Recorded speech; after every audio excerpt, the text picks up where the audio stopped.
तिनका और तूफान, अल्लाह पर भरोसे की कहानी।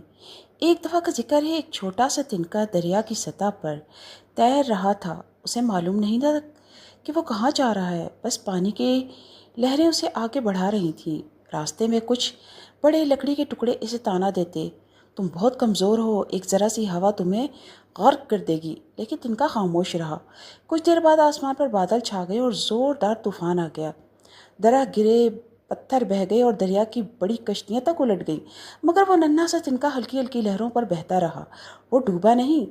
जब तूफान थमा तो तिनका एक पुरसुकून झील के किनारे आकर ठहरा।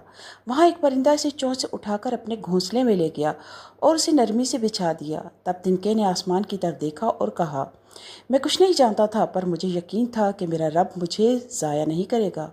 अल्लाह पर भरोसा किसी मजबूती या ताकत का मोहताज नहीं, बल्कि दिल के यकीन का मोहताज है।